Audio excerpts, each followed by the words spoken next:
Now, if you guys go in your search bar and type in safest blind buy fragrances, you guys will see some of the same fragrances over and over and over. And even though it's true that some fragrances are just liked by so many, there are still some I believe you should test out before you guys go and just rush and buy and spend your money and then end up regretting like me. Unexpectedly, number one being Baccarat Rouge 540. Now, I actually owned Baccarat for a while and used that bed down the drain and loved it. Now, I also know there are some reviews talking about them getting headaches and them just smelling a certain note that affects their nose or just something just irritating their nose. And it happened quite a few times to the point where I had to take a break from wearing Baccarat and pick a different fragrance. I have this thing I like to do, which is spraying fragrances on my clothes before I get in the shower, then get out, put them on, then apply my fragrance. But I remember spraying Baccarat on one of my t-shirts, getting in the shower, coming out, and putting the t-shirt on, and it's just bothering my head a lot. But yeah, I suggest you guys test this fragrance to make sure this issue doesn't affect you. Next up, kinda expectedly, Dolce & Gabbana Light Blue EDT. Now, I'm gonna just be straightforward with you guys. The fragrance smells like straight sea salt.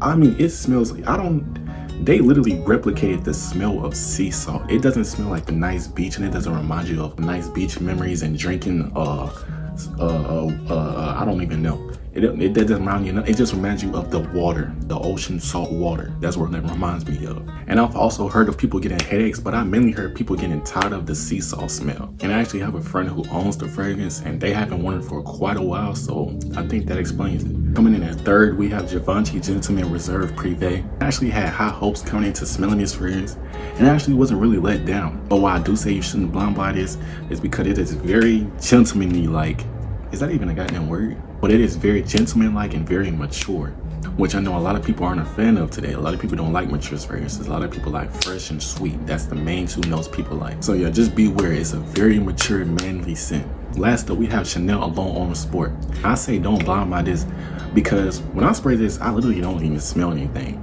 I don't smell anything, to be honest. I smell something in the opening, but literally when it dries down like 30 seconds later, I don't smell anything. And that fragrance costs too much to not be smelling like nothing. Fragrances in general cost too much to not be smelling like nothing, bro.